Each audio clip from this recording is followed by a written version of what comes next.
And if you remember, last time I went to Saudi Arabia, I put them first on the list because they agreed to buy $450 billion worth of American goods, military and otherwise.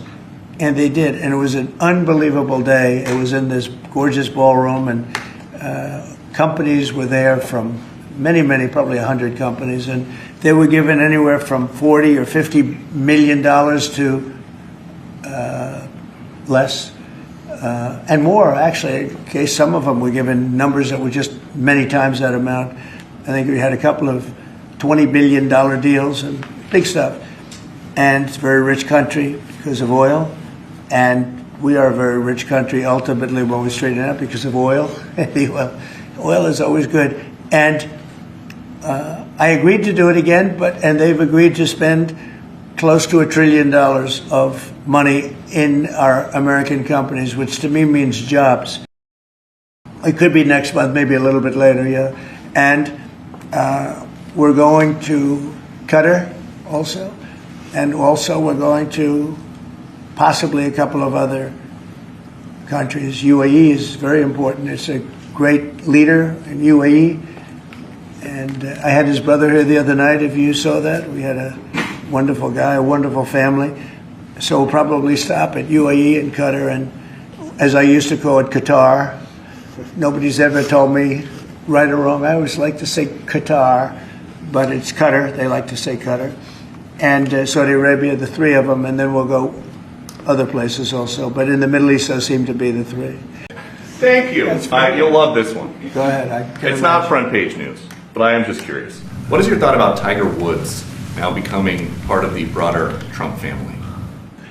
Well, I love Tiger, and I love Vanessa, and they had a great relationship. I happen to think the relationship with my son, I happen to think the relationship was hurt very badly by the witch hunt that went on, Russia, and all the crap that they put Don through, who knew nothing about it.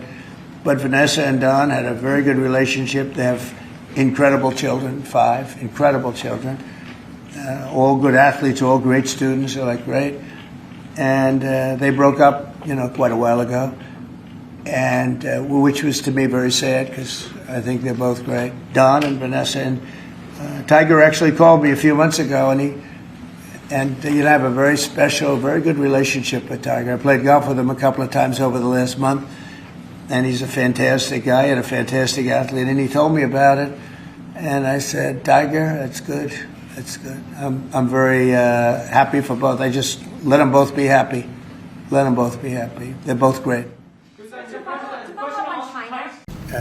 A friend of mine, Kid Rock, sometimes referred to as Bob. I know him as Bob, but he's been a good friend for a long time, many years, and he's been after something that is for the good of a lot of people, including, in particular, the public, and having to do with ticket sales and scalping and all of the gouging that you have been reading about. That's gotten worse and worse with time. And I didn't know too much about it, but I checked it out, and it is a big problem. And I thought, I think you've been trying to get this done for 20 years or something. He said, Trump got it done in 2 weeks.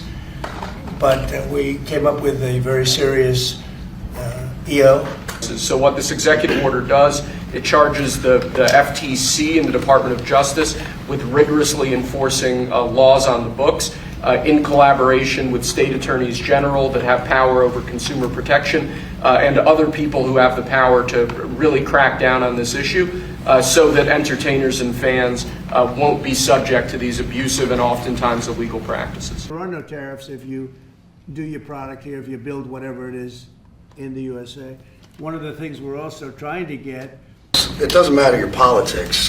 First off, thank you, Mr. President, because this has happened at lightning speed. I know you put, I want to make sure Alina Habba gets her credit too, because I know she worked very hard on this, but thank you for making this happen so quick. Anyone who's bought a concert ticket in the last decade, maybe 20 years, no matter what your politics are, knows that it's a conundrum. You buy a ticket for $100, by the time you check out, it's $170. You don't know what you can charge for it, but more importantly, these bots. They come in to get all the good tickets to your favorite shows you want to go to, and then they're relisted immediately for sometimes a 400% or 500% markup. And the artists don't see any of that money. And ultimately, I think this is a great first step. I would love down the road if there would be some legislation that we could actually put a cap on the resale of tickets. And I'm a capitalist and a deregulation guy, but they've tried this in some places in Europe, and it seems to be the only thing that's us as artists be able to get the tickets into the hands of the fans at the prices we set. If you buy a car that was built in the USA, you get a deduction on interest. So if you go out and borrow money to buy okay, ready everybody? You better do well with this. He's gonna do it, make sure everything is nice and clean, right, for your Make industry. America funny Because you're again. not in a clean industry. Hold that up. Okay? Thank you, everybody. Okay, ready, everybody? You better do well with this. He's gonna do it, make sure everything is nice and clean, right, for your Make industry. America funny Because you're again. not in a clean industry. Hold that up. They're losing at least 2,500 human beings, beautiful human beings, a week. Can I just ask you briefly on President Putin? You said over the weekend, or indicated over the weekend, some frustration with him. How serious are you about imposing oil sanctions on No, I Russian want oil? to see him make a deal, and I seem to have an ability to do those things, and if I can do that, I think it's a very worthwhile thing to do. So I think he's going to live up to what he told me, and I think he's going to fulfill his part of the deal. Now, then you have Zelensky, and hopefully he's going to live up. I see he's trying to renegotiate the rare earth.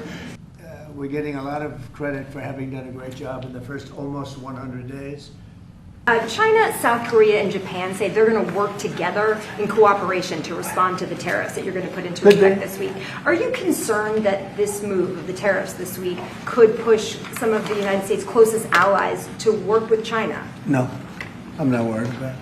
I'm not worried about it. Yes, it's a rebirth of a country because how we could have afforded to do what we did. We helped everybody. Mr. President, Marine Le Pen, the far-right leader, got convicted in court and is now banned from running for office for 5 years. Do you have a comment? That's a big deal. That's a very big deal. I know all about it, and a lot of people thought she wasn't going to be convicted of anything, and I don't know if it means conviction, but she was banned for running for 5 years, and she's the leading candidate. That sounds like this country. That sounds very much like this country. Actually, a long time ago.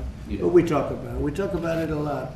When are you going to plan to reach out to North Korea and Kim Jong-un? Anytime in the near future? Well, I do. I have a very good relationship with Kim Jong-un. Now, you people hate to hear that, but it's very important. I got along with him fantastically, as you know. It started off very rough, very nasty. Little rocket man, the whole thing was a nasty deal. And then one day we got a call that they'd like to meet. We met. We have a great relationship. And, we have, there is communication. Yeah. Who's on your short list, Mr. President, to replace Elise Stefanik as U.S. Ambassador to the UN? I can tell you that for the replacement, we have a lot of people that have asked about it and would like to do it. David Friedman, Rick Grinnell, and maybe 30 other people. Everyone loves that position. That's a star-making position. And so we'll see what happens. But we have a lot of people that are interested in going to the United Nations, as you can imagine. That's because they agreed to buy $450 billion worth of American goods. Mr. President, the U.S. military transferred 17 individuals to El Salvador overnight. Did you discuss with your team whether these deportations would run afoul of any recent court orders? No, I do want to thank, however, the president. He has been unbelievable and, in relation to us.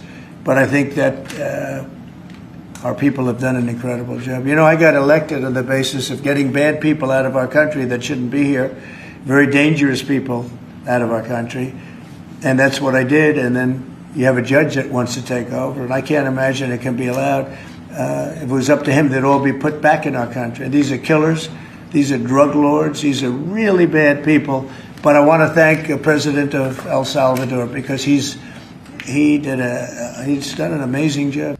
It was a record. Nobody ever beat it before. $450 billion worth of jobs. I view it as jobs more than anything else. And Now we're close to $1 trillion. So If you were allowed, for some reason, to run for a third term, is there a thought that the Democrats could try to run Barack Obama against you I'd love for that. his third term? Boy, I'd love that. That would be a good one. I'd like that. No, people are asking me to run, and there's a whole story about running for a third term. I don't know. I never looked into it. They do say there's a way you can do it, but I don't know about that. But I have not looked into it. I want to do a fantastic job. We have 4 years, just about, almost close to 4 years. Time is flying, but it's still close to 4 years, and we're getting a lot of credit for having done a great job in the first almost 100 days. And we have some big things we're going to be announcing over the next 2 days that you know very well, Peter, and I think it's going to be something that's going to bring a lot of wealth back to our country, tremendous wealth back to our country, actually. And other countries are understanding it because they've been ripping us for 50 years, longer. I think this is going to be an amazing, I call it a lot of different names, but it's really, in a sense, it's a rebirth of a country because how we could have afforded to do what we did. We help everybody, and they don't help us. I really, the term I like best probably is the liberation of America. It's the liberation of this country because it's incredible. Look, we have $36 trillion in debt for a reason, and that accumulates over a long period of time. So I think what you're going to be seeing over the next couple of days will be very inspiring to a lot of people.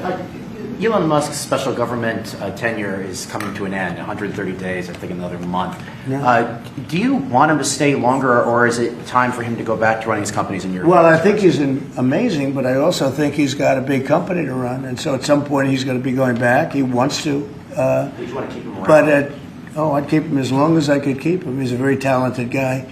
I love very smart people, and he's very smart, and he's done a good job. Doge is, we found numbers that nobody can even believe, like 400 billion, 500 billion. It could be close to $1 trillion by the time they end on different things.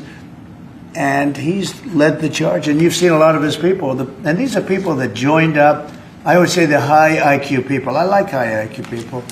And they've done a great job. No, at some point, Elon's going to want to go back to his company. I will say he's got, despite the way he's been treated, so he's an American patriot. Full service to our country. But once he goes back, is Doge going to keep operating even without Elon here? Well, I can't tell you that. I can say this, that a lot of the people that are working with Doge are the secretaries, the heads of the various agencies, and they've learned a lot, and they're dealing with the Doge people. I think some of them may try and keep the Doge people with them, but at a certain point, I think it will end. But they have also gotten a big education, and they're doing a really good job. There'll be a point at which the secretaries will be able to do this work and do it very, as we say, with the scalpel. And that's what we want. Yeah.